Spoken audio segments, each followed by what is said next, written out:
from Kampala, Uganda, East Africa. Good evening, everyone. I welcome you to this space hosted by the Digital Agenda Forum.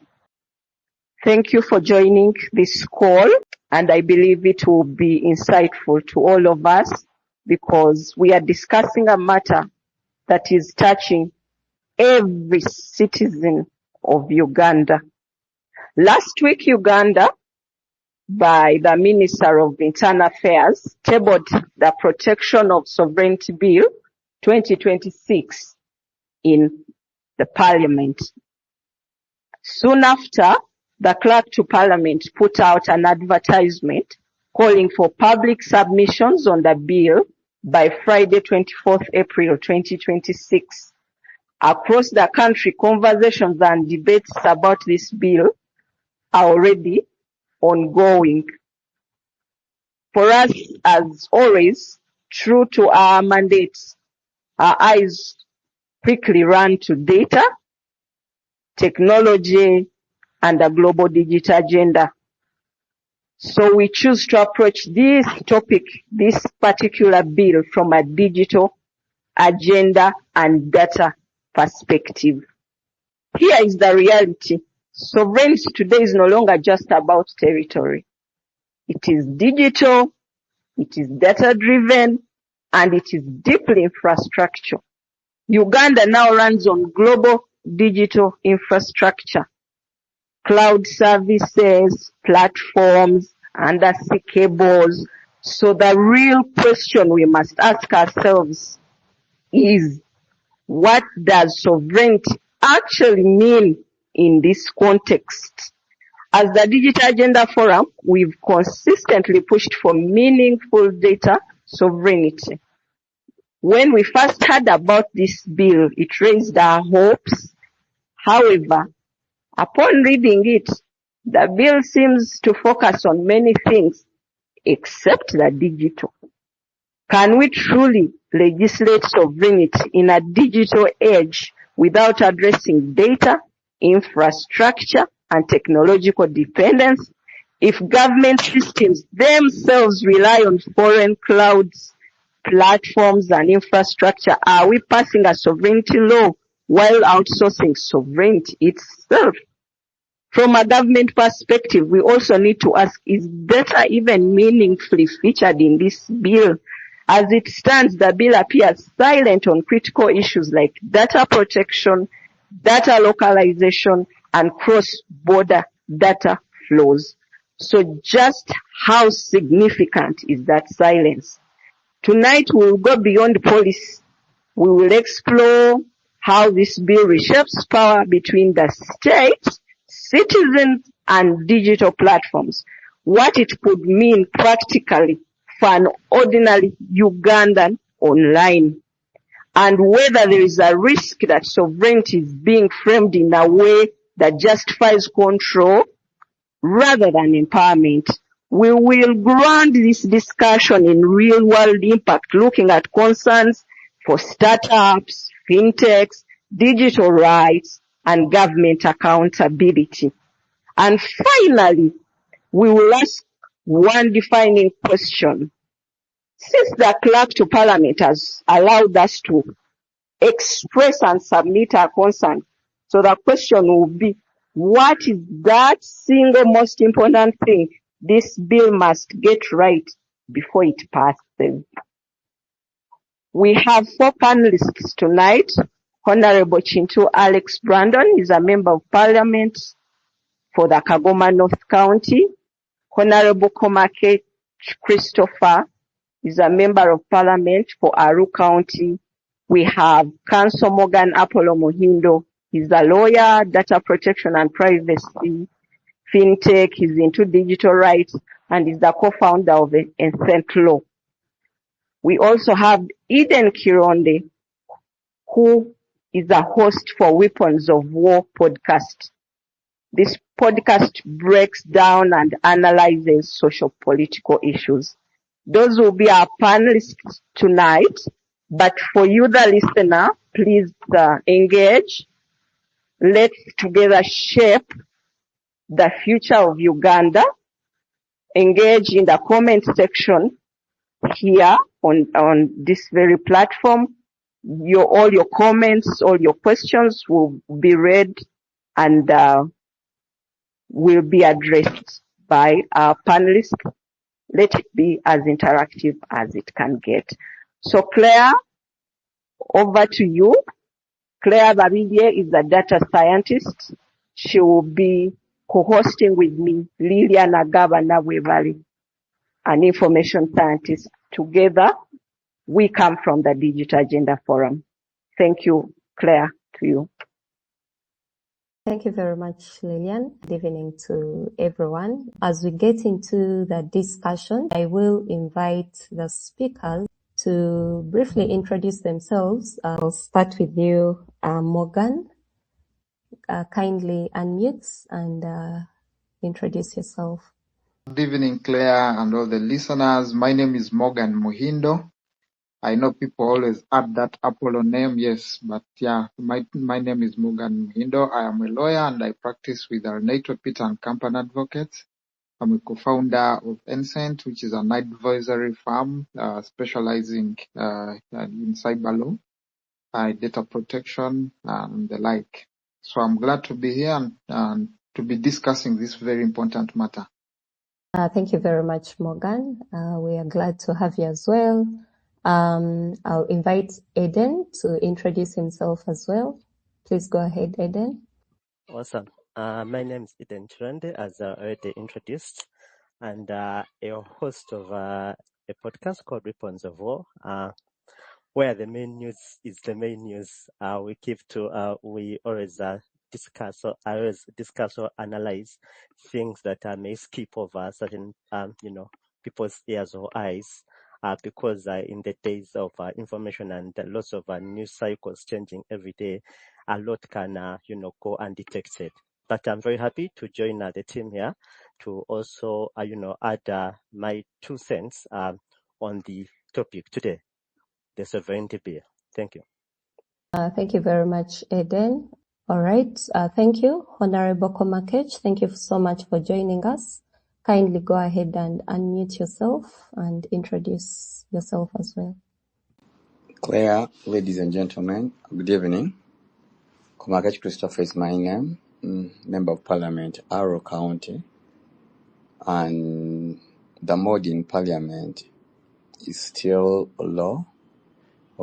Of course, we are mourning the loss of our colleague, but I did find time to join this wonderful panel and discussion with citizens okay. Good evening. Thank you very much, Honorable, for joining us, and we are so sorry for the loss.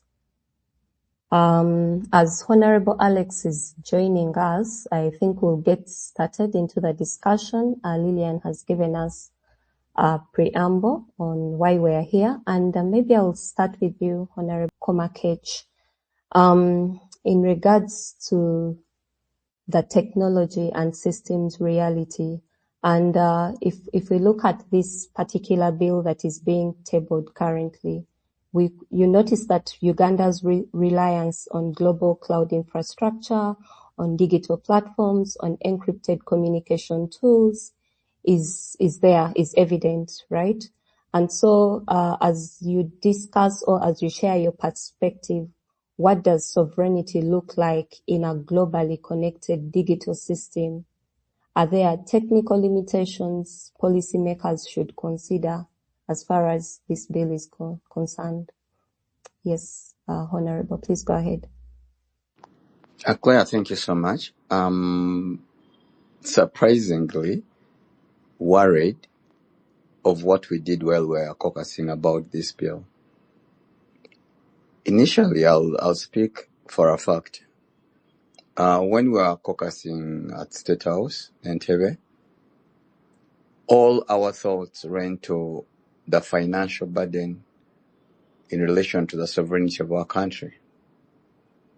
And little was looked into technology and sovereignty. Whereas I'm so aware that we cannot actually legislate sovereignty in a digital age without addressing issues that concern data, infrastructure, and technological dependence. Ladies and gentlemen, what the framers of this bill were looking at mainly was to principally involve economic attachment vis-a-vis infrastructure and data, technology management, and all that. I would speak for the members who are there. Most of us, including me, really thought during the time of regulation being set by the minister, that is if Ugandans do permit for this bill to move and later on enacted by the President of the Republic of Uganda. Perhaps the minister, in his warranting of regulations to Parliament, that's when all this would be captured in. But nevertheless, you bring in an insight into the bill that was not captured, not by legislators only, but the Attorney General too, if I'm to recall, did not dig deep into the technological issues. I'll give you examples. I'll talk of cyber risks that our economy has been facing. You heard of the event where genius men and women had to hack into the financial systems of Bank of Uganda, and billions of money were lost. Indeed, that portrays, for lack of a better word, our ignorance. That there's no way we are going to legislate and come up with bills concerning our country's sovereignty, and we are not mainstreaming technology as a fact. But also bearing in mind that we have other laws that have been put in place that may not cover fully but partially handle the issues of sovereignty in relation to technology. But this brings in a better opportunity to manage, improve our data infrastructure storage, our legal knowledge on how we can handle legally data issues in our country using legal laws.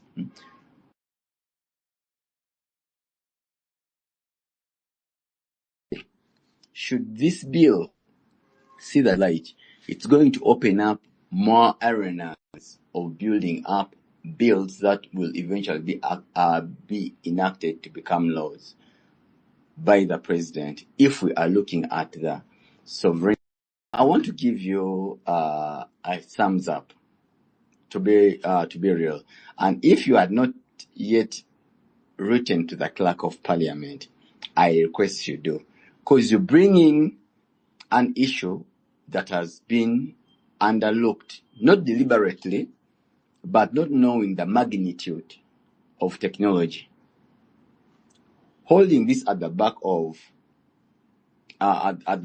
the president's speech, every time he speaks, this government has been trying so much to prioritize science. That's why salaries, wages of scientists have gone high. That's why you see infrastructure development in IT are picking up, setting up of satellites.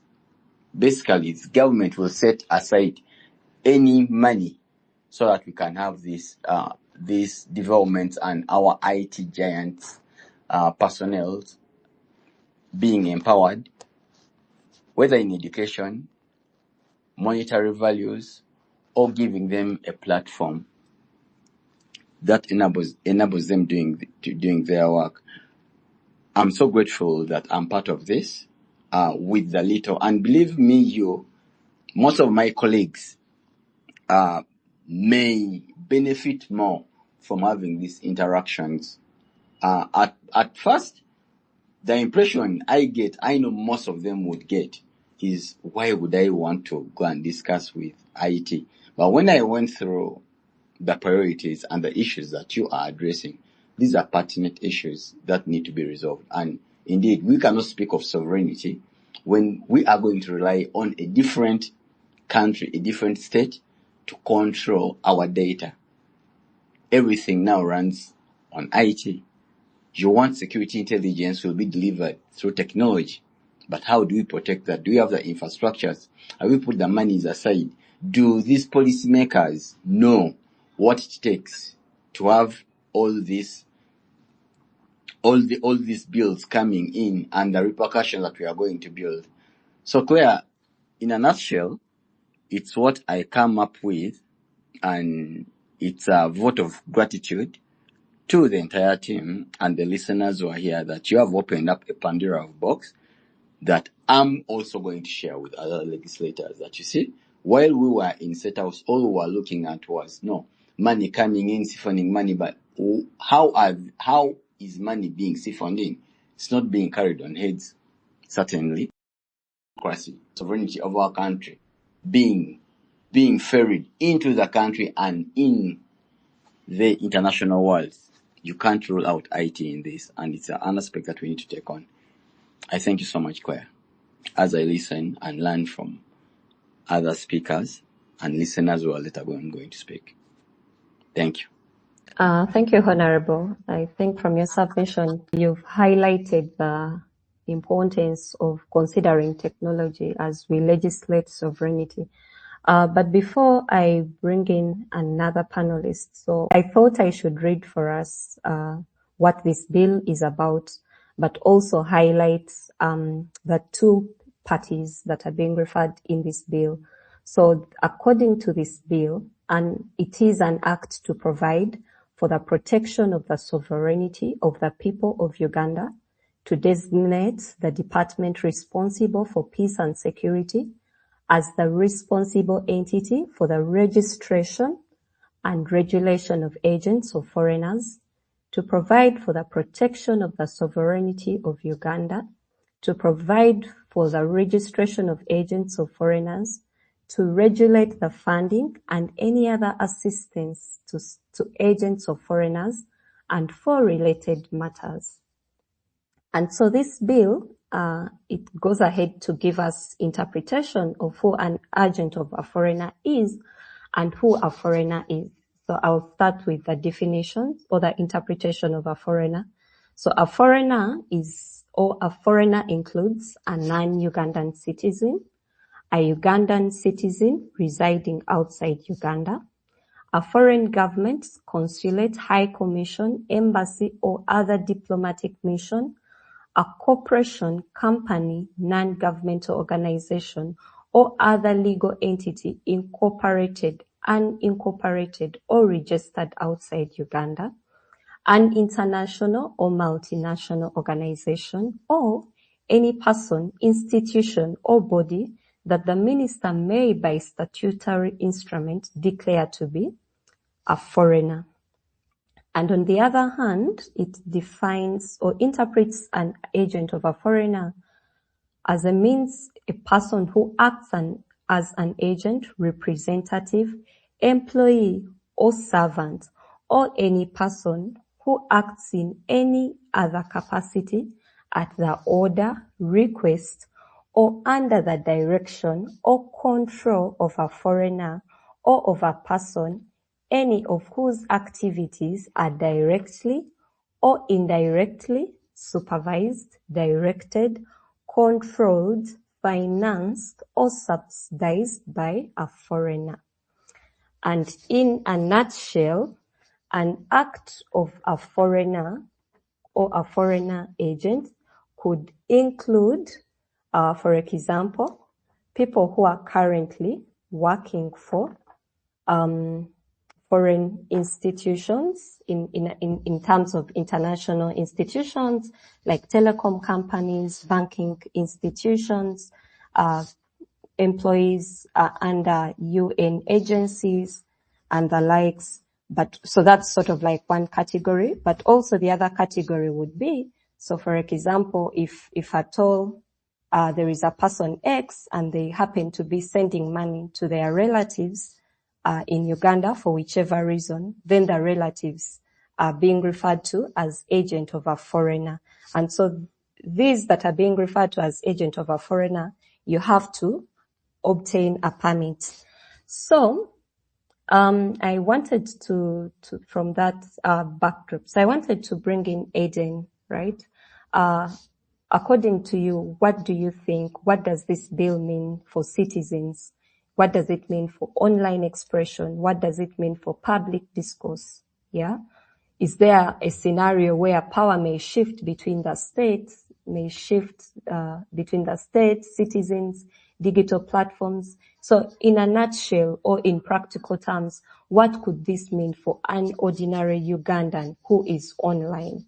Yeah, knowing the fact that we are in this digital age. And what are your thoughts about sovereignty vis-a-vis freedom?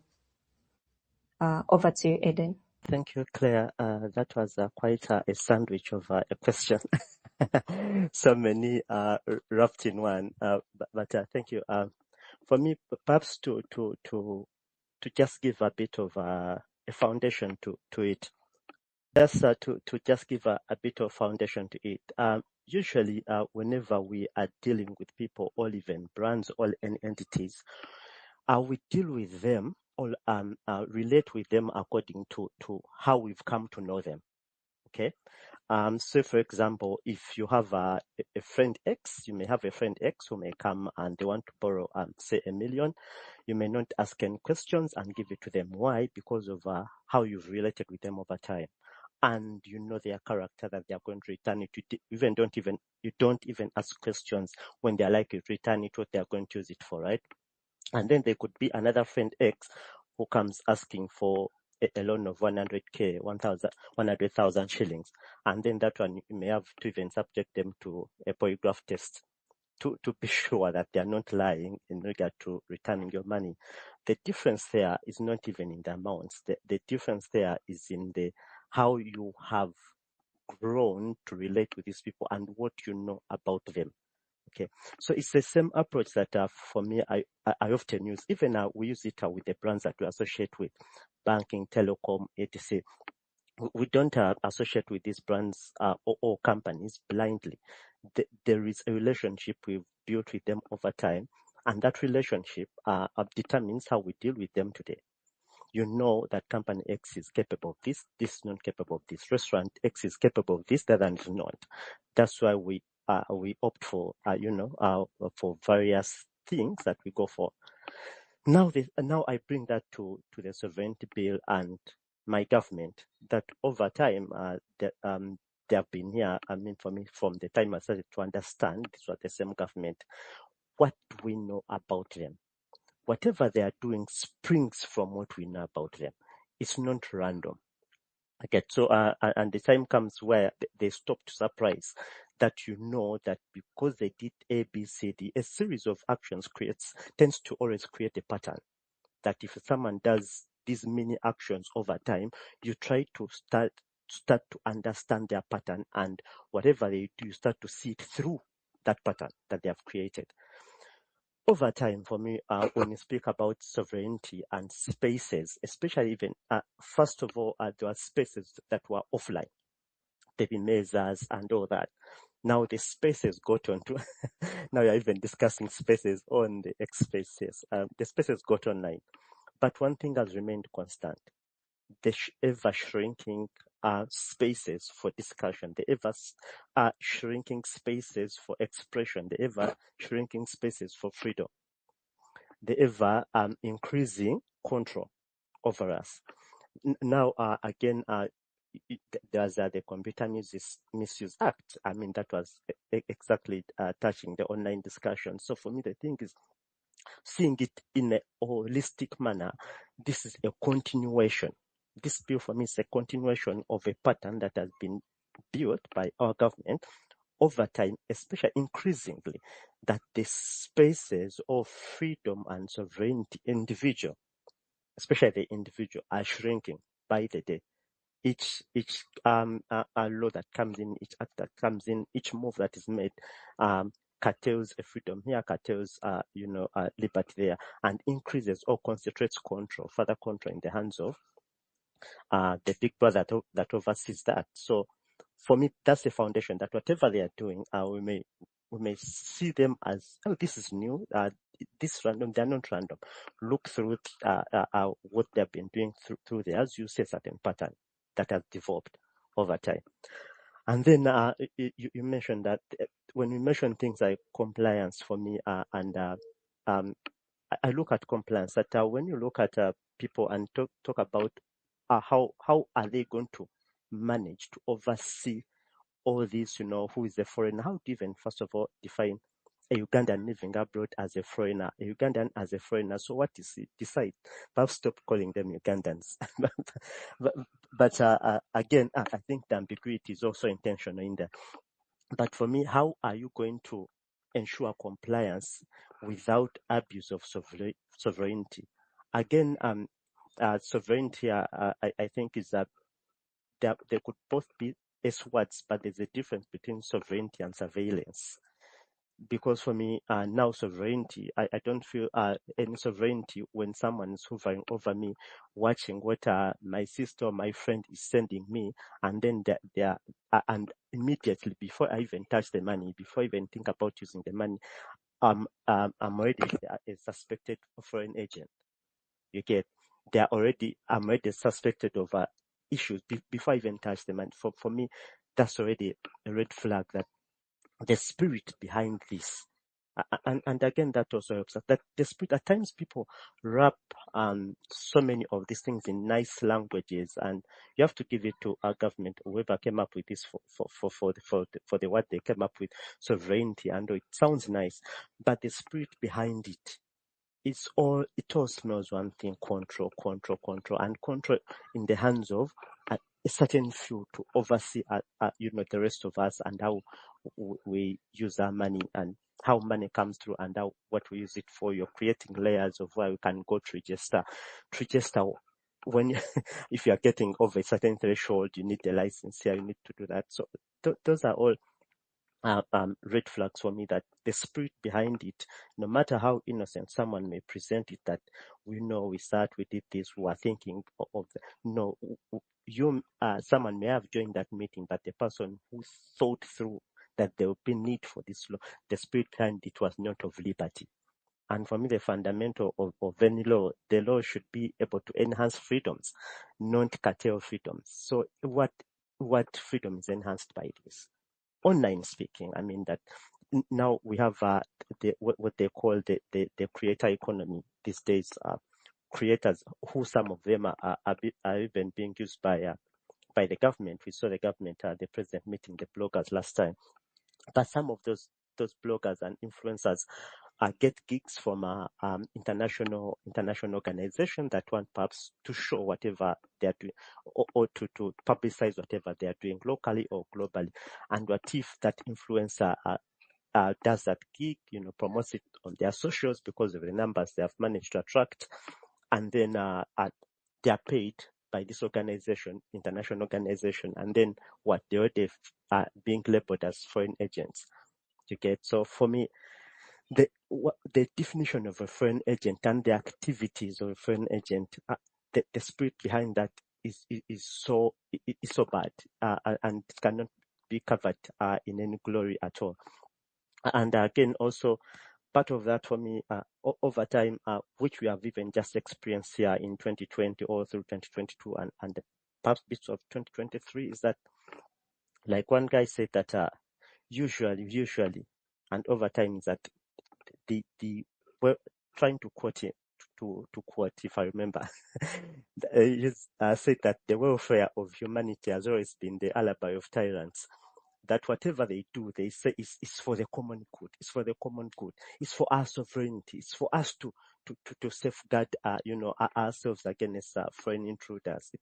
But then, by that common good, whenever they are bringing that common good, what happens to your liberties? They shrink. They shrink further and further and further. And at previously, it was the measures, that space that shrunk a bit, and now today it's online. People, you're online, and they say, and that clause that I saw, that what let me see if I can get it here. That was, is it close to, that talks about, for the avoidance of doubt, this act applies to an agent of a foreigner who engages in any of the following activities through any means, including the use of digital platforms. So you see, even the digital platforms are being rounded up in this sovereignty bill. Again, under the pretext of our welfare, safeguarding our boundaries, our independence, our sovereignty, they are curtailing our own freedoms online. And not just even online, economically speaking. An influencer, now you have to look over your shoulders. Is this okay to push? What if it's sabotaging our economy? And what we call economic sabotage? Is it someone stating something false, or it could be true, but it's sabotaging the economy? We should also differentiate between economic sabotage, that if someone is sabotaging the economy, there are also penalties for that. If I post that, at Uganda's debt is ballooning to is it 125 trillion? I don't know. That's like that. Oh no, now you're sabotaging the economy. But if it's a fact, what do we do about such? So for me, the thing is, we have to look at the character of our government over this time round, over these years they have been in power, almost 40, and we judge this through the character of our government. Is it in any way different? Is it far removed from the character of our government over time? I don't think so. And then the spirit behind this law, no matter how you dress it up, the thing is ugly. It wasn't made with good intentions at all. Though it's being, though there are efforts to wrap it in good. in a good attire. So for me, for any Ugandan out there, you have to I don't know now whether they want us to watch over our shoulders and self-censor in regard to whatever we are going to do, because certain of these laws are really meant to push people into self-censorship, because there's this law hovering over your head. But like we've seen certain of the laws that have been here in operation, certain of these things are brought when they are looking at certain entities, not everyone. So the rest of the population may be collateral. There may be certain entities that are being looked at. Some of them that have made the biggest noise have been the civil society. Who I know as it heading into the elections, some of them their accounts were blocked. So some people are saying that this is actually targeting the civil society, and the rest of us could be collateral, maybe. But also we saw the banking people coming through, and banking here, banking also is a big entity. Why I want to talk about banking? For example, I'll give an example. I think Uganda appointed Citibank to mobilize funds of up to $3.1 billion for the construction of our CGR railway. But that was just an example. Usually what our banks do here, they mobilize for us funds. They mobilize funds from partners abroad, or partner financial institutions, get credit lines of low interest so that they can have liquidity or cash to give loans locally here at subsidized interest rates. I once worked with a bank that had a partner bank in Netherlands, and they were getting money at that partnership. The international bank would give our local bank monies to support our culture. You understand that kind of thing. But now when you put a cap that someone shouldn't be, or an entity shouldn't get over 500 M a year, what are you doing to that sector? And of course, like you mentioned, this money is not coming through on wheelbarrows, or it's digital, it's transactions, and so how are you affecting those digital transactions? When we are at one time you're promoting digital transactions, at another time you are curtailing transactions in that regard. So and then if those banks are curtailed like that, or if we put an extra layer red tape for them to go and look for credit lines out there, and we put an extra red tape, do you know what will happen here? What will happen here is that the banks will have limited cash to loan out, and if there's limited resources to lend out and the demand is much, what happens? It drives up the interest on these loans for those who want to do business here. So for me, it's that yes, there's the civil society, yes, there's the economic side of it, but it's cross-cutting. It's it's spread. This it's not almost limited in its effects. If you look at places of worship, again, I may go there. If you're outside countries, again, dealing online, and say you're associated with a local worship place here, and you're sending your offerings, your tithes, how are you going to send them without your place of worship being labeled, an agent of a foreign agent? How you get? So even freedom of worship is tampered with. So it's layers that I don't know if the people that looked into this considered all this. But I know if someone's coming from a bad place, they don't really tend to look so deep into things, as long as their target is going to be affected. So for me, that's where I look at it. That online, of course, the effects are going to bite big time. We've seen the Computer Misuse Act biting certain people. And it may bite the small fish first to send a message, but also so that creator economy that has been developing, will be hugely affected. Maybe not for starters, but its development will be curtailed, because I may not say that right now those creators are getting so many gigs coming from outside countries, but perhaps that's what they were eyeing. Few people or individuals ever start something and then starts to grow big, and you keep your vision down. So if someone has managed to attract the attention of the government to the president to call them last time together, and then so that person may start to develop global ambitions. But then you're developing global ambitions to tap into bigger gigs, international level, and then this comes through. You have to think twice. so as a creator, where this will lead you, and of course, for the rest of us economically, that has been discussed all through. The civil society is pretty obvious. The NGOs, pretty obvious. That's almost a sector on its own that is going to be affected much, trying to recover from the said shock, and now this other shock comes through. And then, of course, the financial sector, that one, the Bankers Association also came through making huge alarm. But the other sector that also needs to watch are the places of worship. They also be affected in various ways. Eden, Okay. Yes, please. allow me to interrupt you briefly before you highlight the different institutions that are to be affected by this bill. So I wanted to bring back Honorable. So much earlier you highlighted that that this particular bill is leaving out the technology aspect, which is very important, us being in the digital age. But maybe to the audience, and probably this could have been the starting point from your side, since you come from the government. So I wanted you to enlighten us on what problem is this bill solving, and what does sovereignty mean in this context? But also, at the same time, what outcomes should Ugandans expect? Thank you so much, Claire. Claire, we're a democratic country, ladies and gentlemen, and democracy comes with a cost. It does not make a big difference when the winners of an election do celebrate, whereas the ones who had less numbers to win the election are crying foul. They will still keep on pushing. But what we are trying to look at here, how do we protect the government that has won? Today it might be NRM. Tomorrow it might be another government in power that comes in.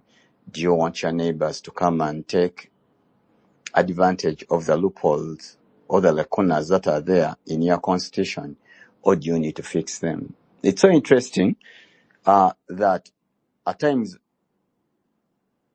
certain persons who do deliberate about the sovereignty bill are taking it so emotional. Let me show you the emotional part of it. When a Ugandan is being defined as a foreigner, you know very well Uganda as a country do acknowledge dual citizenship. I'll give you an example. I have an old girl I went to school with. She's a Muhima, but currently serving in U.S. forces. Actually, she's in the Air Force. And she traveled back to Uganda 2 days back. She's both American and Ugandan. In the event that she's questioned about the sovereignty of the two countries, where will she fall?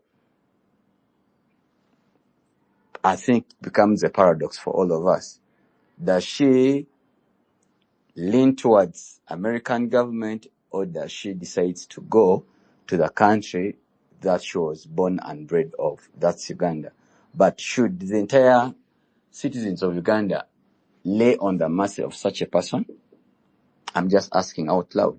So when we do describe Ugandans, who are Ugandans but are out of the country as foreigners, we are taking into consideration such factors, but we are not taking into consideration that, look here, Komakich, because he has traveled to Kenya, he's automatically a foreigner. And what is going to make you earn the name of a foreigner? We are saying, should you act contrary to the laws of the country? Should you sell your country in bad faith? And in that same cause, let me take you to Algeria. I've had opportunity, due to the nature of the job I do, and thanks to the people of our county who voted for me, I've traveled into benchmarking. We were in Algeria. In Algeria, the data that you speak about the country matters. What are you saying, and to who are you telling it to? And what do you intend? Economically, how much money are you bringing into their country? You are not allowed to carry more than $3,000 in Algeria. And when you are leaving, you are not allowed to live with more than $3,000. No, let's leave Algeria. Let's come to Ethiopia. Ethiopia, when you go into Ethiopia and you want to transact in dollars, you will have to use Ethiopian money, and they'll not operate using dollars. Meaning, if you don't have dollars, getting dollars in Ethiopia is so hard. But the rate at which Ethiopia is developing, it's all because they have this sovereignty spirit into them. In a country like Uganda, which is developing, and we all do know we are developing, our generation is faced with a challenge to lay the grounds. What we are actually doing, Claire, ladies and gentlemen, all of us, what we are doing, even you right now, we are trying to discuss how do we lay the foundation of the country. We may not be heading the right way, but you speaking about it brings us to focus of saying, no, this is what we want. What this bill aims to address. There are lots of monies coming into the country. We have seen this in Kenya, where streets are being burnt down. Many countries. Tanzania, the street was burned down. What makes Uganda so special from that? And we are saying, can we have 400 million being warranted before it's in the country? And that's per annum. To be real, if you are building a school and there is proof that you're building a school, you'll actually have more. You'll get a certificate and have more monies coming in. But if you are going to build a school and you're teaching people how to burn down a nation that is trying to attain a middle income status over almost 40 years, I think that will be unfair to tolerate. So this bill comes in a good spirit. However, we do not legislate in isolation. All we do is, can we involve everyone into this bill? And that's what we are doing right now, Claire. And your views are being heard. There is a window going to the Constitutional Court. Just like the Computer Misuse Act was later thrown out. Legislation won't be the final stone onto this bill. Should the bill proceed as by voting, and I do believe we'll reach the voting stage, because it's a controversial bill that needs someone to understand what they are legislating or what they are vouchering for. We will go in, but then the people who think this bill is not good for our country, protecting our sovereignty, is not something that we should really look at, then there is an alternative of again going back to the Constitutional Court. And this bill is what? And this bill is repealed back. All we are looking at, can we protect our country jealously, just like other people are?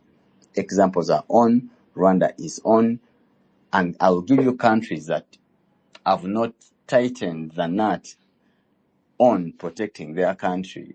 Go to Congo, go to Sudan, our young brothers. The story might be so different as we can hear. The bill is, can we have the peace in the country? Can we protect our economy jealously? However much it will be affected, but can we have what belongs to us to be and get stuck with us? Thank you, Honorable.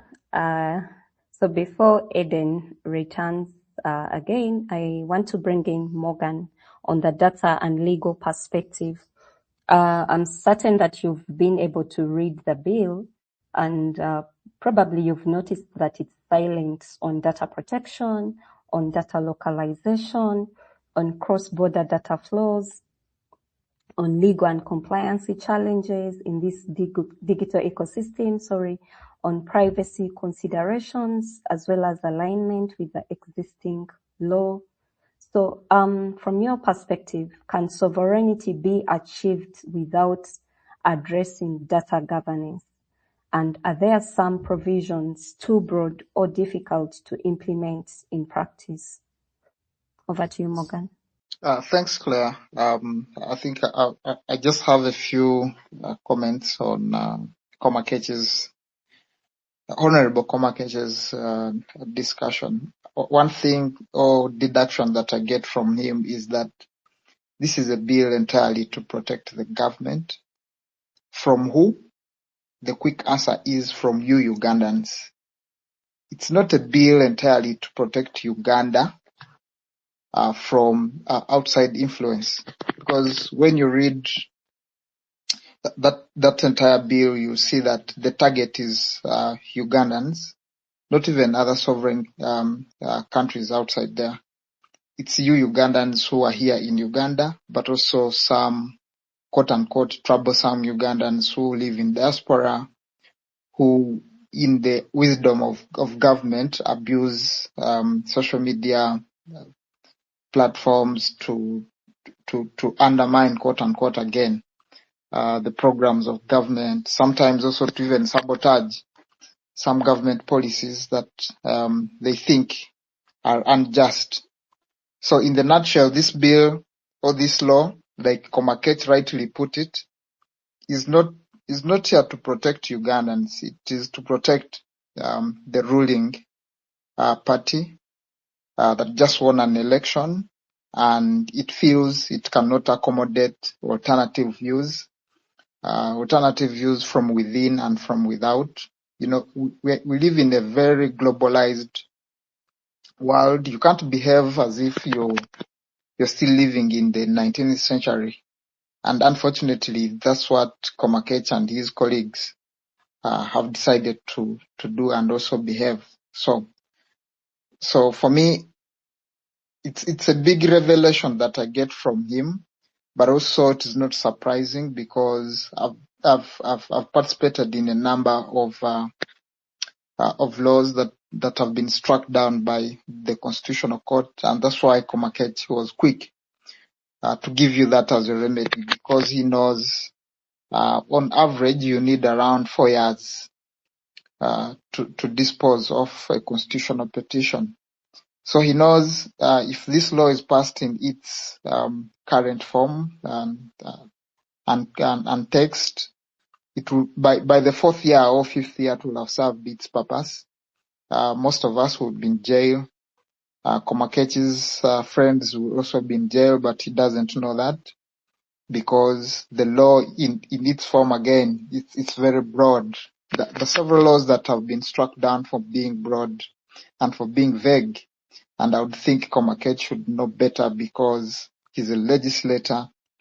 And yes, but there's something that is on his face, and he's not allowed to read beyond what he has been told in the NRM caucus.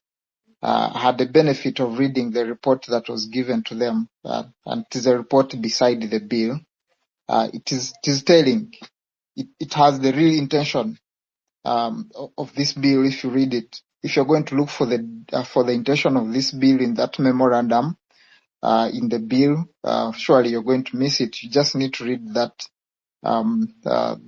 paper that was shared to Komakech and his colleagues when they were selling this snake oil to them.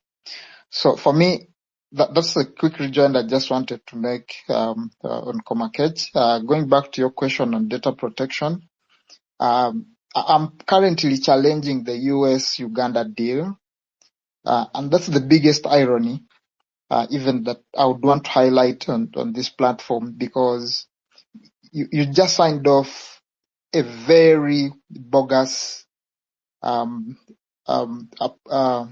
with the United States, a deal that a sovereign country like US cannot sign with you, even though you handed them all your money, or even though you handed them the entire country and told them please take over the entire country. They can't sign such kind of a deal with Uganda, especially if they are the ones. Rather, if we are the ones at the receiving end and are not benefiting anything. So in this bill, Uganda is sharing its very sensitive information. That's healthy information.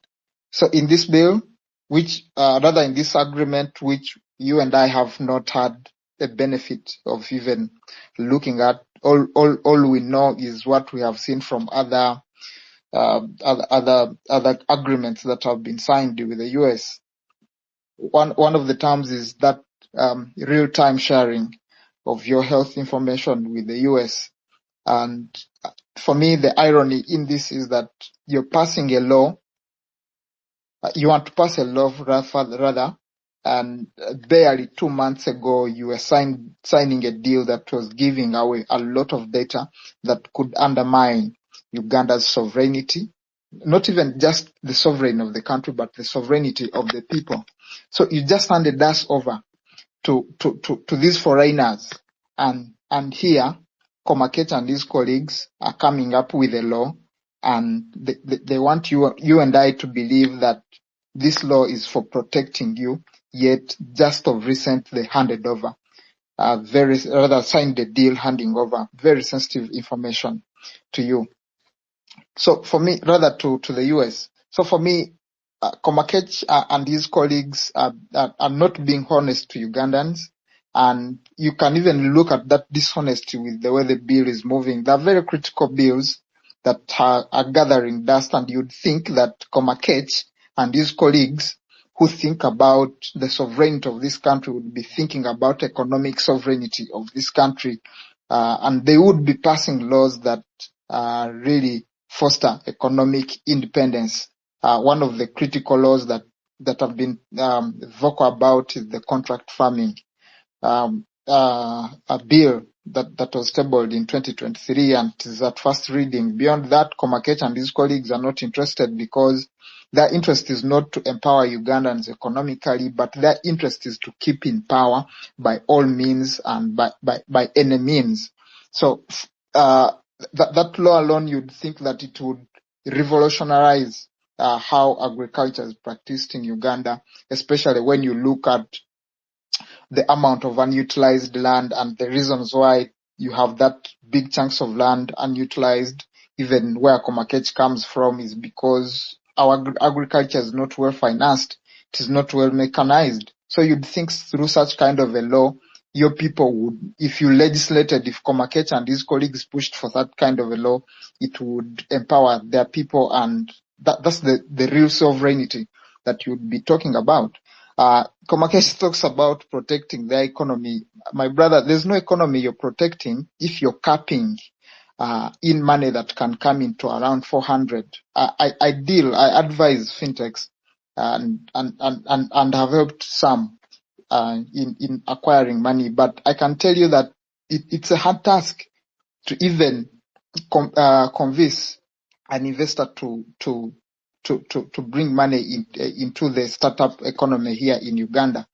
If you really want to have this background, you should check the amount of private equity that has been raised by companies in Uganda and compare it with companies in, for example, Kenya, compare them with companies in Egypt, then Komakech, this is a homework to you. If you're really interested in the sovereignty of Ugandans, these are real critical questions that you should start asking yourself even before fronting this bill.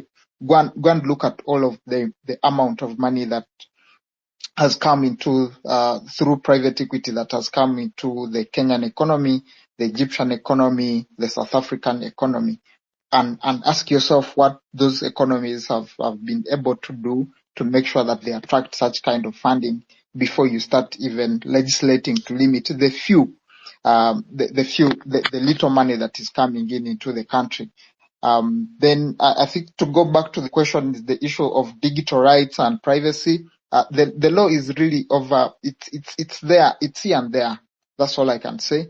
And it has a chilling effect on all the digital rights that you can talk about, from the requirement of registration of foreign agents, the kind of information that is being asked.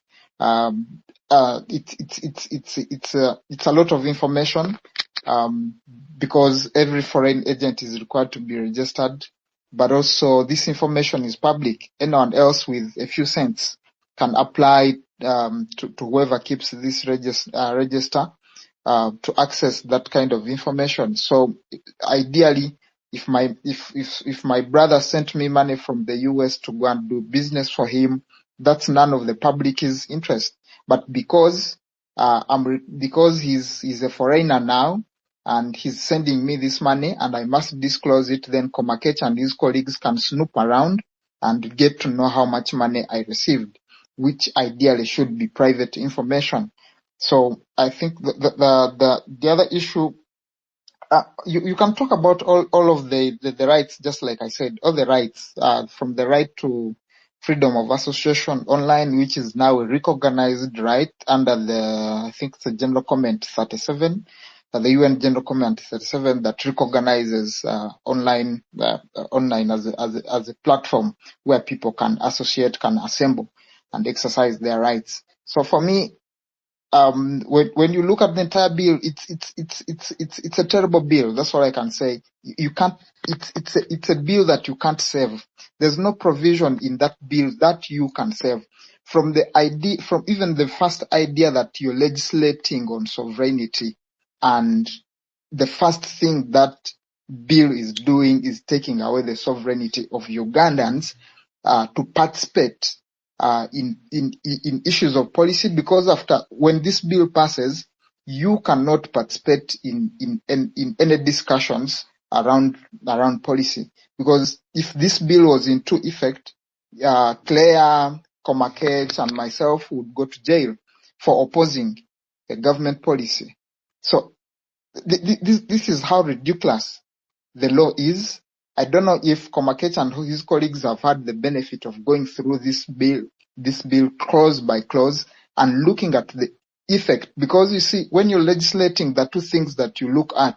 You look at the purpose and the effect of the piece of legislation that you are doing, that you intend to pass. So in an instance where you have a purpose that is legitimate, you have to go and look at the effect. If you find that the effect has the effect has consequences that are illegitimate, then those are things that you must, in the first place, correct. But when you look at the characteristics of this bill, the purpose is flawed. The effect is terribly bad. It is unconstitutional. It offends almost very many, the entire constitution. When you look at the entire Bill of Rights, actually, all of the clauses that you see around there, they offend most of the provisions of the constitution. And I know Komakech knows this. He knows this at the back of his mind, and his colleagues know this. President Museveni knows this. The entire government knows. They know how terrible this bill is, but it must pass for an intention which I've already stated, and I'm not going to repeat.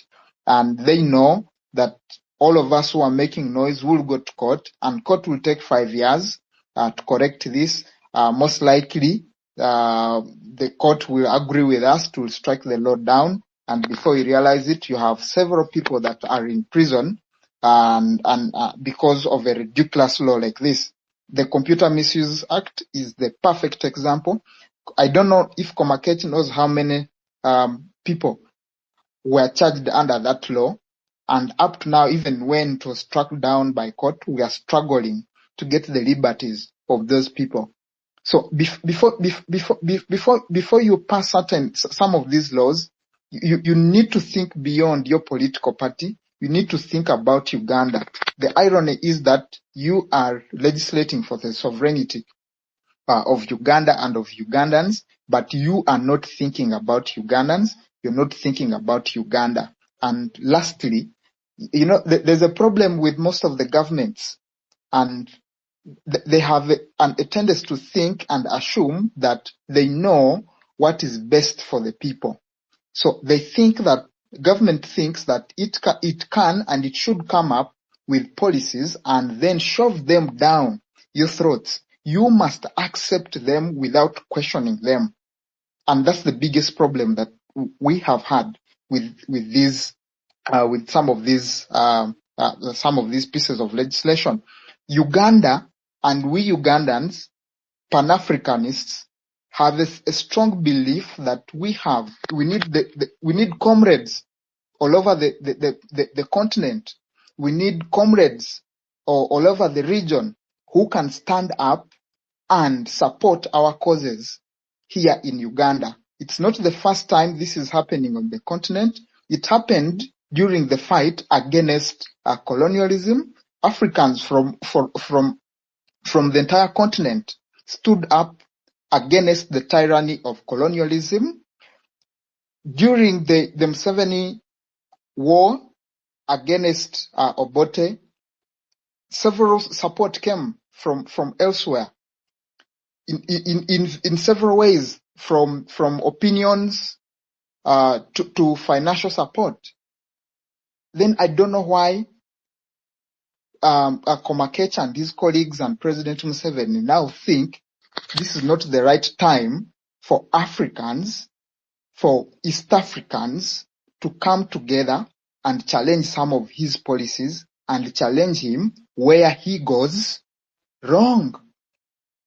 So that policy of isolation, you want to isolate yourself from the rest of the continent, you want to isolate yourselves from the rest of the region, it's a terrible, it's against Pan-Africanism, a real ideal that you guys always preach and each and every day.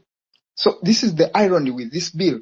And that's why when I started my discussion, I said that this bill is not intended to protect the sovereignty of Ugandans. It's not intended to protect the sovereignty of the country.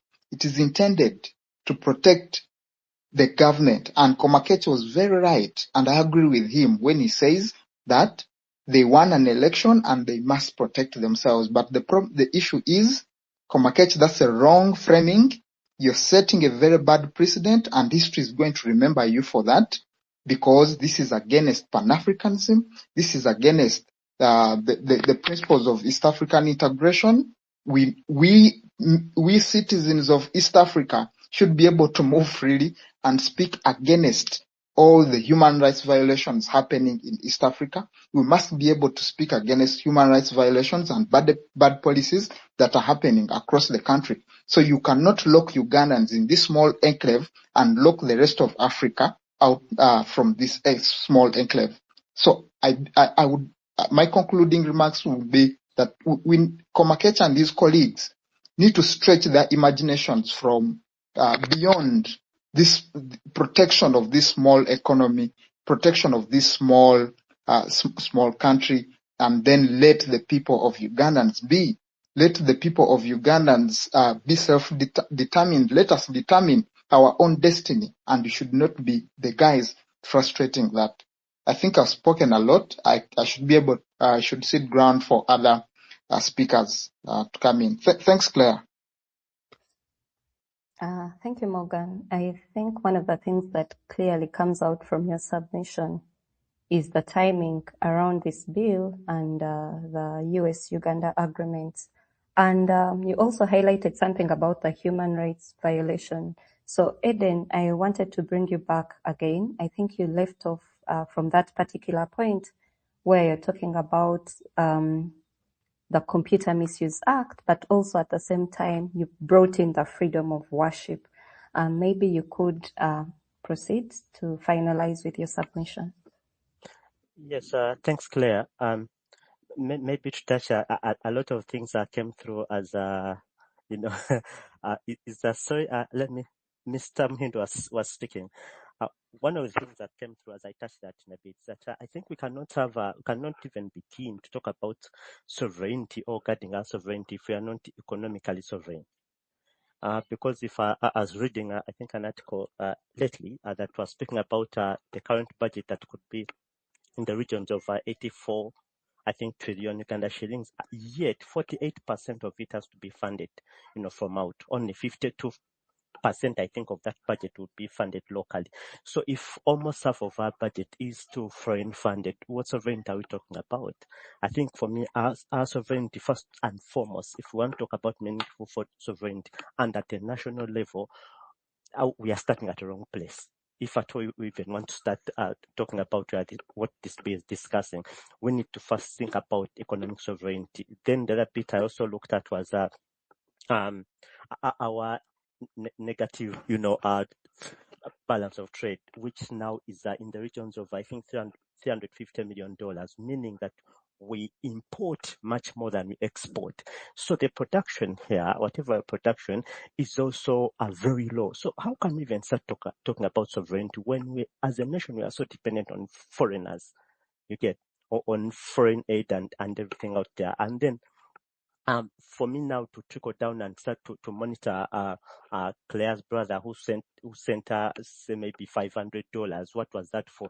To go and check on someone who received 400 million to start up a school. You have to get this license and all that. I think even if you are trying to look at this sovereignty bill with as if an unbiased eye, it really is a non-starter for me. You are starting at a really different place. We cannot talk about a sovereignty if economically we are going down. The teachers are always striking, the traders are striking, who else is striking? Everyone is striking. The economy is bad, and then you're talking about sovereignty. You can't have meaningful sovereignty when you're broke. So that's why the government should start. How can you resuscitate our economy to self-sufficiency? You get at least in some of the primary things. I was listening last time that we import things like rice, things like sweet potatoes, like Irish, for a country that's supposed to be the global food basket. We are importing foods. What happened to us? You get what I'm saying? And then we are talking about sovereignty when even for foodstuffs we are depending on foreign nations. Anyway, back to the point that yes, talking about the other side of this sovereignty bill that we may not have looked at or analyzed properly, because most of us looking at this sovereignty bill and how it came through at the back of various skirmishes between the government and the civil society. So when it comes through, the obvious target, most of us knew that this was aimed to toward the civil society, to cripple them financially, many of whom are supported by for foreign players to do their activities that promote civic education, democracy, be watchdogs, etc. And we thought that, yes, they are the primary target for this. The rest of us were collateral. And of course, the bankers come through. They also make noise, and you understand why they are making noise, for them to also stay in business. They get out some credit lines from foreign financial firms, players, at subsidized interest rates, bring it here, and give out loans to Ugandans to run businesses and various things at subsidized interest rates. So now if they are also limited in the amount of credit they can source out there, what will happen to their sector? So they also came out banging the tables. But in that same regard, notes that the places of worship were not mentioned or have not filtered to the top.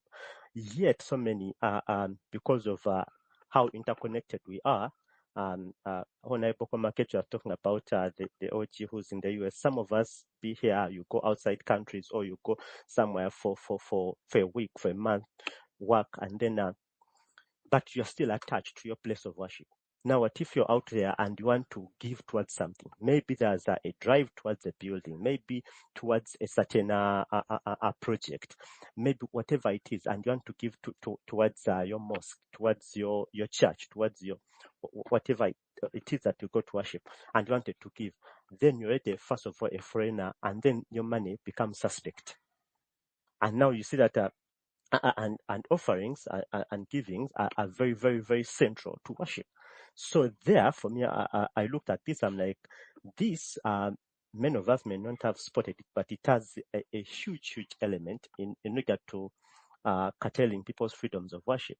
Because worship does not only constitute your meeting, singing, hearing a word and going, but it also involves, giving. And now how will the people who are out there attached to local places of worship here be affected? And what about we saw the Church of Uganda last time mobilizing funds for their church building here.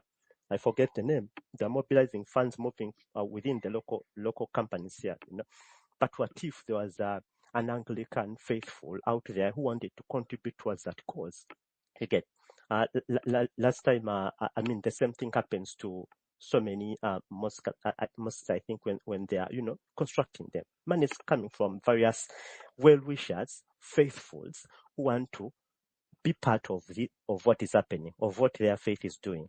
Okay, so then what happens to those people? Are you seeing how this sovereignty bill is affecting people's relationship with their faith, or people's, it's affecting how people practice their faith, and in that regard, how they give. Because one, they haven't just put a cap. You may say, who will give 100 M? Okay, but these are, first of all, the faithful, wherever you are, you are a foreigner, and then two, the money has to, and this entity that is receiving this money, if it's a church and it's receiving this money, they'll put a cap of 400 M.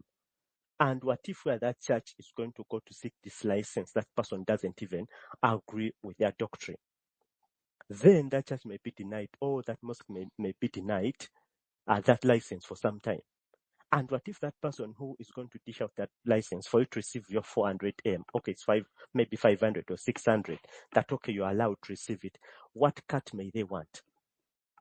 Exactly. We are talking about a country that where corruption is rife. So what cut may they want?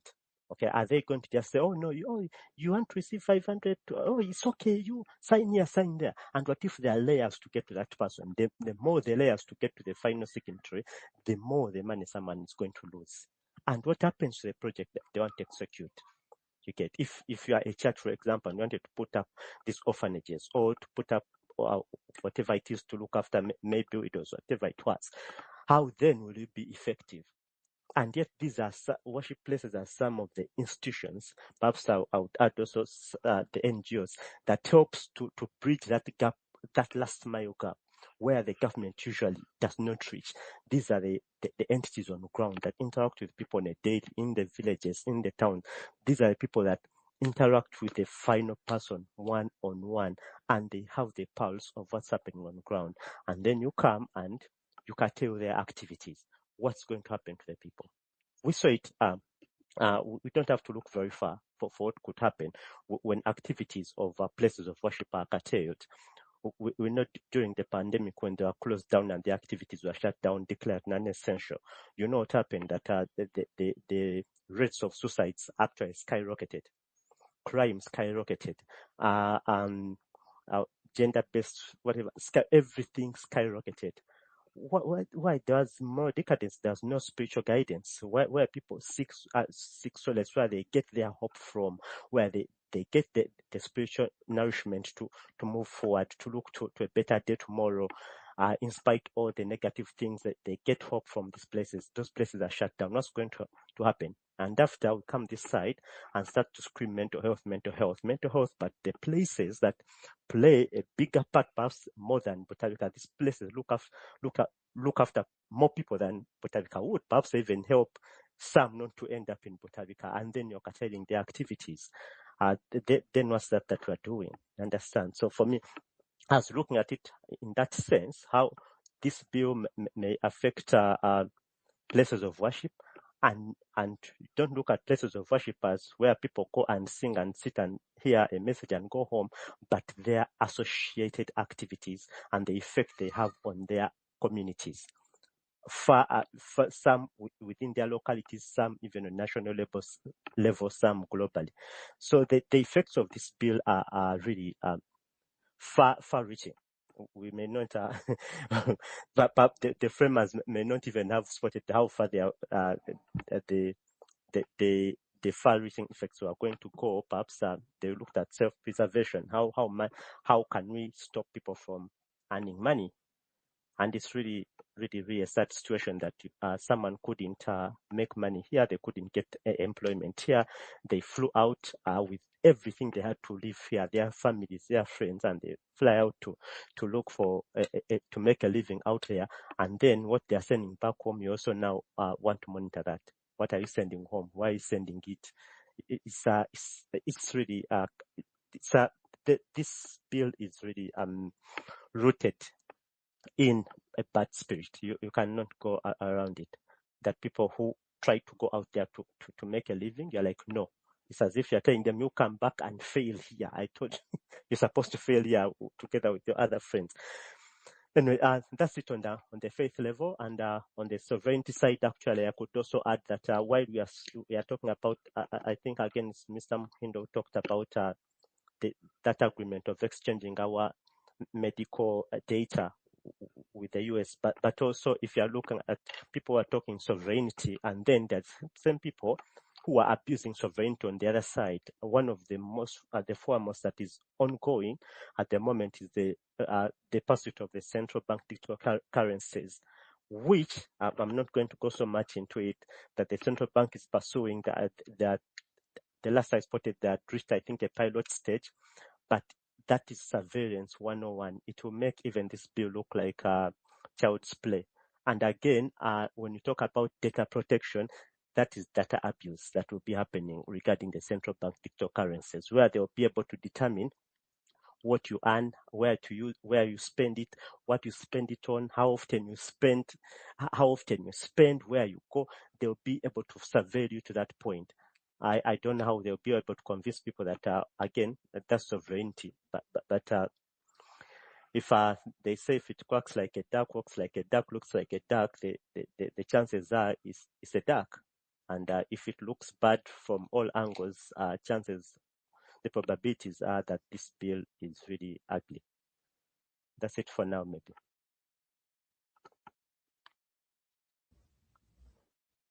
Thank you, Eden, for that submission. And so I can see we are almost reaching our closing time, but I will request for a few more minutes of your time. And maybe before we get into your final round of submissions, a couple of questions have come in, so I'll be reading for us the questions. And so further questions that have come in, mainly to you, Honorable. I hope, Honorable, you can still hear me. Claire, I'm still online. I'm on. Okay. All right. So there is a question in the chat. It says, why introduce the sovereignty bill instead of closing gaps within the existing legal framework? What specific limitations in current laws make a whole new bill necessary? Maybe you could respond to that in a minute. Thank you very much, Claire. As I told you in my preamble, we are looking at mainly at the financial aspect of it. But little did we know that we are opening a Pandora box that some have actually got to learn today from this participation. But our focus was that when it comes to time, it's not about the bill only. Yeah? It's about the regulations that are going to be set by the minister later on. A bill without regulations is as good as no bill. But the regulations would have captured all this. But then why now? Let's behave as if we live in Uganda. We live in a time where we've seen youth get lots of money from wherever they're getting it at. No one has control over it. And this is money used to support LGBTQ. People have billions of money. They'll not tell you what job they are doing or wherever they are doing. Let's say, okay, we are not looking at the sovereignty, but are we looking at then the culture of Uganda? And what's culture without sovereignty? This is evident in our society. Leave alone that we've seen there is no country that beats Uganda in according respect to God. I can assure you this. Go to Rwanda and talk about worshipping. They will bow down for Uganda. Go to Kenya. They'll bow down for Uganda. This government that we are in respects religion in all shades and all kinds. But there are instances when churches have gotten money and wherever they have used that money for is still questionable up to date. Cases are in court. We wouldn't want to dive in deep. It's only proper that someone sends a warning alarm that, look, no, it's not about time. It's about taking the right action. And that's why we are calling on. And when you look at the framers narrowed themselves. They could have done it intentionally because they knew of what they were opening. Can we look at the finances? Because everything basically is going to depend on the finances. Without finances, you won't have the moving vehicle forever because you want to achieve. Now, can we cap the finances using the financial intelligence intelligence organization? Can we know how much money has been coming? And for your information, it's not something new. The government has always known Komakech has received 50 million. Komakech has received 150 million. And they have sought clearance from the financial intelligence department. Has it not been happening? It has been happening. Why are we then fearing to dive into the deep? Claire, I would only feel that I think we are debating in disbelief that perhaps this will happen. Perhaps this will not happen. But all I can tell you is this bill comes with a clean heart. That's why it has been there for 7 days. The clerk has opened up. And there is no whatsoever any rush to this bill. It's at committee stage. And we are calling upon all organizations, all concerned individual citizens, please come and contribute. How can we make this a one suit fits it all? That's all we are saying. If there were dubious means behind, maybe a day or two this bill would have passed. But no, it hasn't. So to reply to that particular question, that has been to me, why now? Why now? Now is the time to act. But let's not bury our heads under the sun and leave our butts out there to get exposed. You know very well, we are approaching the transition time. And any leader would want to have a peaceful transition. We can't run away from that fact. Now, there's no better way than having a transition that comes into point with a scope and a principle of sovereignty in it. We don't know what other people are thinking of us. We might be having our internal bickering, just like Morgan says. But that's just internal. We love this country. Morgan, we love this country just as you love it. Can we make it better for your government when it comes in? That you know what, when Morgan's government comes in, it will find all the parameters set and it won't have to go through the jungles just like the NRM government has gone through the jungles to set this straight. We are not being selfish. No. This bill doesn't come with selfish intentions. If you had selfish intentions, then why spend trillions of money into an election? Why would we then have opposition parties in our country? If we decided to go dictatorial, that would be the call of the day. But we don't believe in that. We believe in rule of law and believe in democracy. And that's why I say, should this bill pass due to numbers of members of parliament, land fellas like Morgan have a chance to go ahead and do what? And appeal it in constitutional court, which will be heard in whatsoever way. You cannot tell me you throw out a computer misuse act and you will not be able to throw out a bill that you feel is not fit for Uganda. Let's give credit where it's due, Claire. That's all I'm saying. Claire, Thank you. some quickly joined on that. And I think, if you permit me, Claire, let me just respond to that. Could you do that in 1 minute, Morgan? Yes. And I think that's where Komakech misses the point. You see, you do not have an idea of how much damage the Computer Misuse Act before it was struck down. It did, especially to the very young people. And that indifference from your side must worry everyone on this call and must worry every Ugandan outside there. That's the quick response I wanted to make. But also, the other response I wanted to make, you're mischaracterizing and limiting the perimeter of this bill. This bill is not just about the finances. When you look at the capping of finances at 400 million, it's just a single clause. But the biggest, that's around 90% of the bill, is about freedom of expression. It's against civic participation. It's against Ugandans having a say on how this country is supposed to be governed. And I'm glad that you talk about the transition that is inevitably coming. And the problem I have with Komakech and his colleagues is to think that they must be the ones to think about a transition and work around a transition without involving Ugandans. And that's why you get it wrong. And the purpose of this bill is to keep each and every Ugandan outside that discussion, because your speech is going to be criminalized, because you cannot have an opinion on how government should be run when you read that bill. So for me, Komakech, that's the dishonesty I find with you guys. And I think it's the high time that you went and reflected about this bill and its impact. And for me, it doesn't even matter whether I want to be in the next government or not. Because if I were in this government, I would fight this bill because it's a terrible law. You know, the problem with the law, it's like a double-edged sword. Whichever way, it will catch up with you, Komakech. Because you don't know in the next 10 years where you find yourself. You don't know whether you'll be on the side of opposition or in government.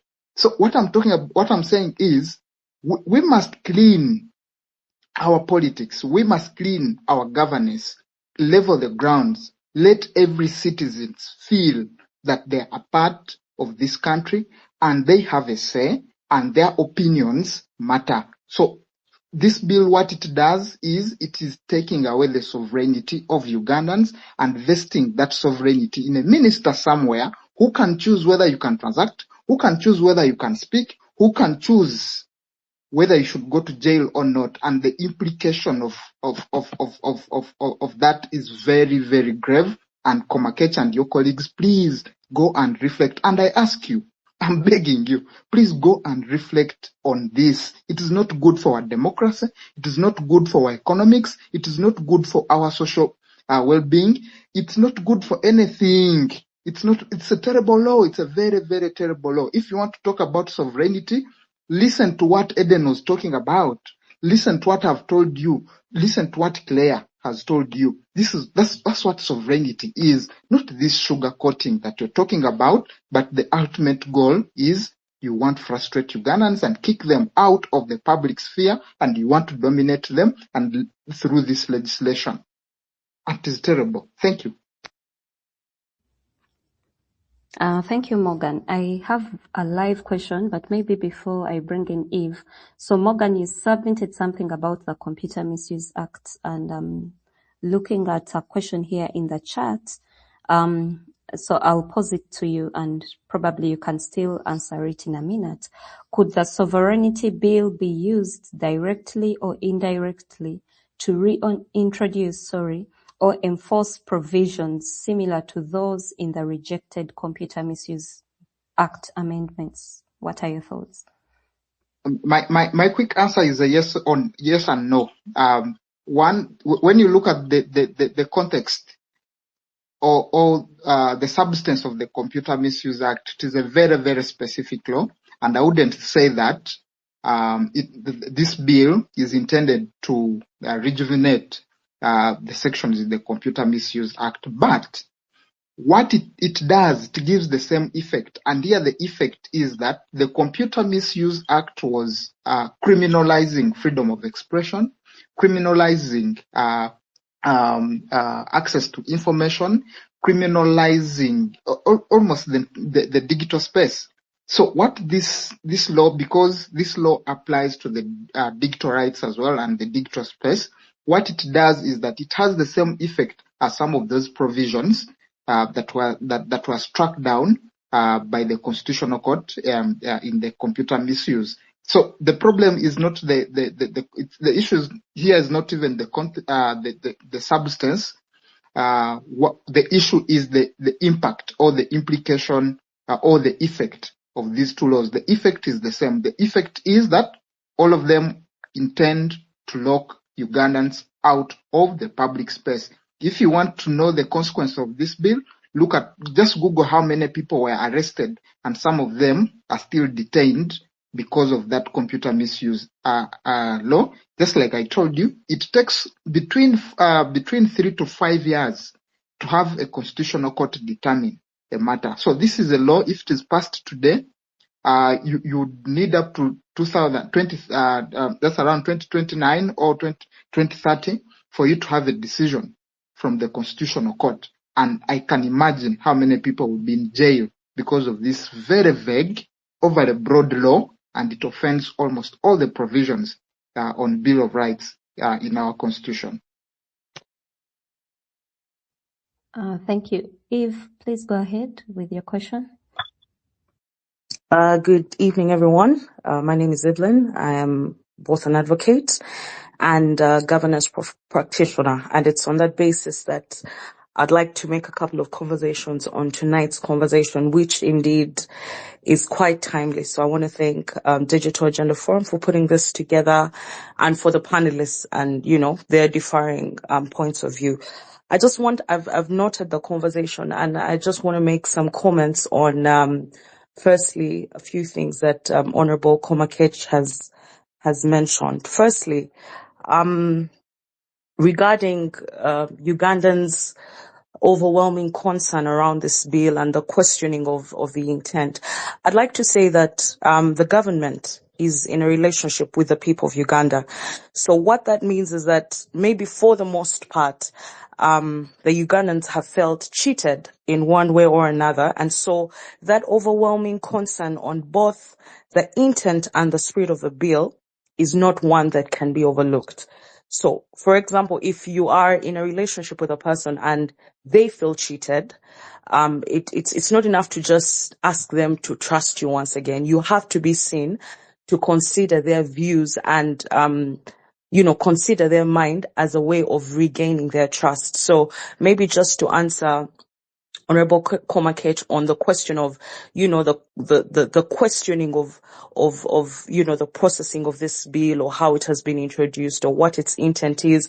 It's one thing for it to have an intent, the object and the purposes of the bill defined in the bill, but also people examine the spirit of the bill. And I think through this conversation and, the contributions made by each one of you, each one has a different understanding of the spirit of the bill, which probably causes the way that they respond. Secondly, I had his comment on, cases of siphoning money through, homosexuality agenda or maybe, through places of worship. We have in place sufficient laws that address those, especially I'll just use those two examples. You might be aware that we have the Anti-Money Laundering Act. You might be also aware that we have the Anti-Homosexuality Act. In other words, to enact that kind of law would just be really a duplicity of already existing laws. So I'm sure that the different concerns that could have triggered, the need to, protect Uganda and, all that discussion, you might want to realize that we do actually have already existing laws.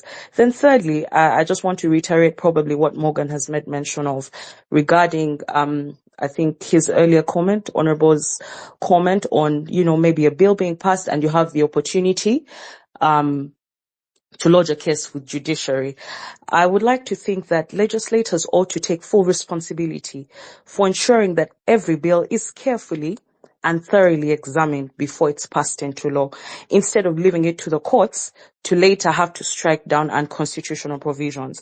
And this would mean carrying out detailed constitutional checks, assessing the impact on rights and public resources, and making sure that those laws are clear, consistent, and are workable. I think through tonight's conversation, I learned or heard that there are quite a number of ambiguous provisions within this bill, which I think need to be clearly stated and narrowed down, because every time you have a vague law, it could just be used to apply to just about anything, which I'm sure is not the intent of the proponents of this bill. So I'd like to think that it's important that through, these committee consultations and all of that, there's opportunity to narrow down the specificity with which this bill should apply.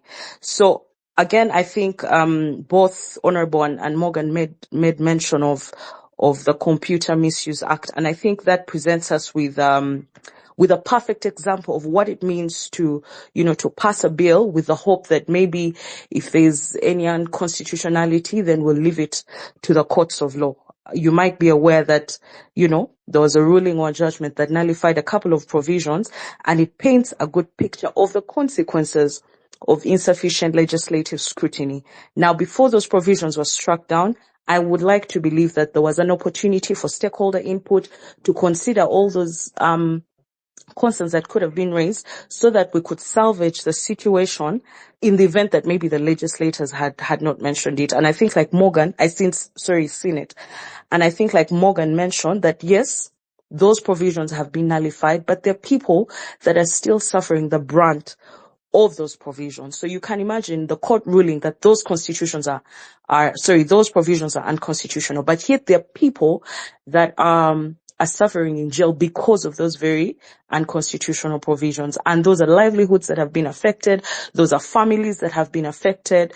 It's easy to just write around statistics, but when you really think about the impact of just one person being arrested on his own livelihood, but also those that depend on him, then I think at the end of the day, as legislators, we really ought to think about this bill much more thoroughly. I appreciate that you have noted that Digital Agenda Forum raises concerns that probably had not been given critical scrutiny, and I appreciate that you've invited them to to table those different areas, and I hope that they will be fully given thought to and possibly considered in the revision of this bill. So ultimately, I would just like to it's just my thoughts really on the mind behind legislators passing certain bills. It's easy to pass the bills, but like Morgan mentioned, there's a financial cost, there's a time cost to each bill that is passed, and probably has unconstitutional provisions. But also you find that at the end of the day, while we endeavor to protect the image of the country, because I believe that is part of some of the provisions in the bill, in terms of whether it's disruptive activities or economic sabotage that would affect the economic viability of this economy. At the end of the day, whenever we find ourselves as a nation passing laws that have not given due thought to the constitutional implication, to the implication on the people that it governs, it ultimately affects our international image. It ultimately affects our regional image.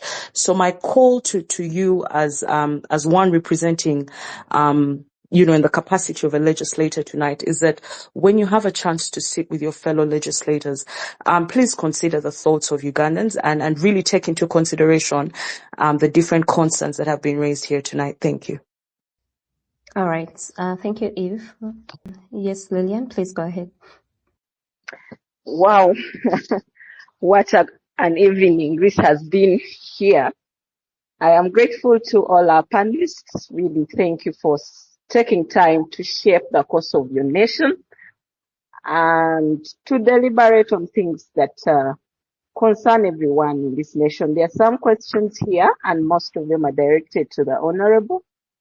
There's one from the faith angle. It says, Prophet Elvis Mbonye gives prophecies about the economy, such as the ones he gave on 1. Gavi, 2. Withdrawal of donor funding. Won't this bill curtail his calling of a prophet to the nations in the name of them being economic sabotage? That's the first question. There's a question here from Wendu. It says, if a blogger gets $50 from a Ugandan abroad, do they have to register as a foreign agent? The bill has no minimum, so even small payments could force registration. It looks like everyone will be queuing at the minister's office to Honorable Komakech. So it's addressed to you. Does it mean that everyone receiving monies from someone abroad, because the bill is requiring registration, will be queuing at the minister's office for registration? There's another one. We kindly request Honorable Komakech to tell us what he's taking back to Parliament on our behalf. We will be glad to know his summarized takeaway points from this discussion. So, Honorable, I hope you've got those comments in form of questions. I'll call upon you in your takeaway and your closing remarks to address them, on one on faith and one on the everyone being required to register without any minimum amount stated clearly in the law, in the bill, and then the takeaways that you're taking back on behalf of us, the citizens who trust you to represent us in the House. And I will invite our panelists in just 1 minute. Let each of us give us their takeaway. And what do we do next after this discussion? We don't want to merely speak and then go away. Yeah. I invite you. Let me start with Honorable, and then the rest will come in. From Honorable, please, Eden, you'll speak, and then Morgan, you'll be the last, and we have this closed. Thank you. Over to you, Honorable. What a day indeed. I want to thank everyone.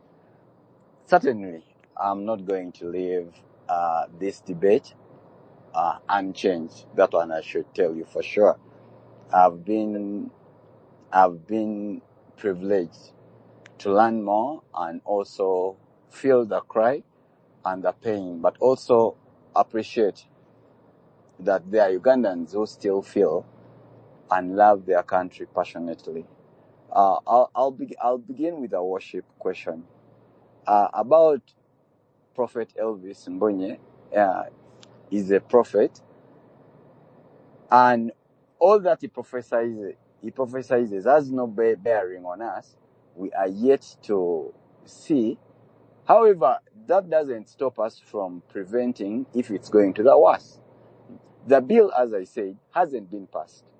We are at committee stage, and anything can change. Government can decide to withdraw it, depending on the discussions that its citizens put. It's a government that hears to the cry of the citizens. And to all listeners, Uganda is a cruise ship. We are moving, and we are all looking at maybe reaching to the destiny land of a middle-income status country. That's where we are going. We might have some hitches here and there, but that doesn't mean that we have bad intentions for our country. Most of the background defense on the arguments, from my perspective, is clothes like a duck, backs like a duck, then it's a duck. That's in the past. Can we give an opportunity to move on as it may be? I can assure you, I was there on that day when they were availing that bill. And the spirit in availing from the framers were totally nothing to do with harming Ugandans. It's about protecting our country's sovereignty so that no any other superpower or foreign country comes and uses any Ugandan who feels that he may, out of his selfish ambitions, and take onto the interest of all others for his own benefit. That's what we are trying to protect. If so, Ugandans feel it's the right thing to do, then the bill will come to pass. Should Ugandans feel that no, we are good where we are, well, Kenya hasn't had it, but then we should remember that Kenya has a big economy than Uganda already. So does Tanzania. Well, I would feel more comfortable if you would compare us with countries like Rwanda, Burundi. We'll feel there because we are all in a spaceship of reaching to the destiny land. Then the other question was that, what do I take to Parliament? Claire, believe me, all that I'm taking to Parliament is the feeling that this bill has to encapsulate in it content or clauses of technology. And this impresses me in a way that we'll have developments coming in. We'll have more bills being created because of the sovereignty bill coming in. But you'll be more or less into the democracy uplifting of our country. And that I will. But then I believe also that I'm going to meet most of the panelists when that time comes. And I'll take it personally to reach out to everyone through their X handle to make sure, hey, look, this is going on. Could you come and bring your views and thoughts so that we could debate over it? Because that's all we could do. That's the weapon we can use to develop our country. And I believe that's pretty much it. If there isn't anything I've left out, we come in peace for the democracy of our country. Mistakes could have been made, but I, Komakesh, I still have many years to live in this country. And just like Morgan and Edwin says, there are things that are yet to change that haven't been changed. Let's come together and offer ourselves to work for our country, not against our country. Thank you so much. Good evening. Good evening, Eden. Thank you so much for, again, this opportunity to be part of this panel. Just a moment, before Yes. Edin, a moment. I forgot one thing about the limit of funds coming in. All we are looking at is 400 million per annum. Should you be earning your $50 per day, as long as it does not equate to 400 million per annum, you are good to go. But should you be able to receive 400 million per annum, and if it's for a good cause, you'll be given the certificate to go ahead and continue receiving even much more money. Unless if you have other hidden intentions that demean the sovereignty of the state, that's when you'll be evoked on and called on to face the law. Thank you so much, Eden. Thanks a lot. Yes, thanks so much, Honorable. But perhaps to pick up from that, for me, if closing remarks really, thanks again, Dictator Agenda, for this discussion, and fellow panelists and everyone that has contributed and listened in. Again, for me, my point is if there are any suspicions that people are receiving money from dubious sources for dubious activities, like Evelyn stated, I think there should be various laws to nab those ones, to cap those ones. You can check through the money laundering laws and legal status there. They could help in that regard if you suspect someone other than blanket, putting there another fence or hurdle for people to carry on with their lives, because again, because of sovereignty. But that said, usually I always want to leave such discussions with hope, because they always tend to leave a negative taste. The hope is that, like I think it's Morgan that mentioned rightly, that this law is so much, or this bill is so much to do with the self-preservation of, a government that has been here for over 4 decades, and wants perhaps to extend that to 50 and so on. But again, that could easily lead to despondency. People could be like, we've been here before, we've discussed Toji Kwata, age limit, term limits, whatever else, we've discussed these things. even the one that has just gone through the Constitutional Court recently, and people would be like, so what with this?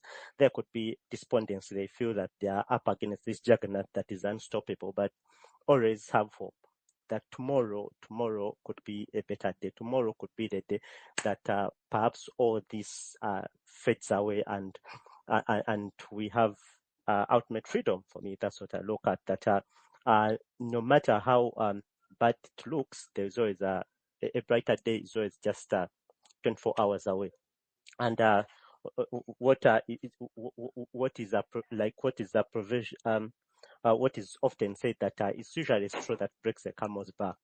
Strong as it is, it's usually that straw that could take just a flip of something, and we could have a better country back. But the biggest tragedy would be if that time comes and we are not prepared for it. Okay, if that time comes when you have better days and then we are not prepared for it, we could end up the direction of perhaps our closest example could be DRC after whatever they went through with the Mobutus and the chaos that still prevails there, perhaps a glimmer of hope coming through recently. We don't want to be in such cycles. Even I love that the Honorable Komakechi also is looking forward towards that kind of Uganda where we are not looking to curtailing people's finances, curtail this self-preservation, no freedoms of expression. Who is earning this? Why should you earn that? Why are you getting that? Labeling people foreign agents, all in the name of what? Is that really the Uganda we want? I don't think so. We want a Uganda where freedom and liberties trump any sort of fears. This sovereignty bill is based in fear. That there's someone out there who could be against us. Therefore, it's based in a lot of fear. It's not in any way promoting freedom. It's not in any way promoting any liberties. So it's promoting and concentrating more control in the hands of the people at the top, at the center.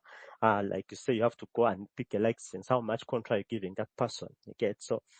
In spite of all this, we need to always be hopeful that a better day is around the corner. But that better day has to find us prepared, has to find us ready. Lest we end up in a worse state and then longing for the days we used to call bad. That's thank you so much again, Dictor Agenda. Thank you, Morgan. Thank you, Honorable Komakechi, Lillian, Claire, and Eve, and all the people that have been able to join us. Thank you. Thank you, Morgan. Interesting discussion. I'm very happy that this discussion happened, and I hope that. Are you hearing me? Yes, please. Oh yes. So I'm happy that Komakechi has picked a few things because he is in the boardroom that the rest of us are not in, and for me, and I won't get tired of telling him this, that Uganda belongs to all of us, and we must have a say in how we want to be governed. After all, we are the sovereign, and I would want him to have that at the back of his mind, that Ugandans are sovereign.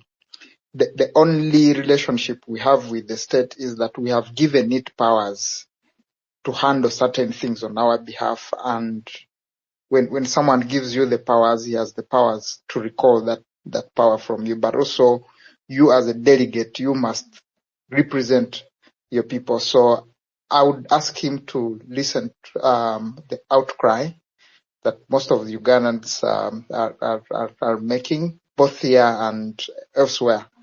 And I hope at the end of the day, they're going to throw out this bill, because there's nothing good about it.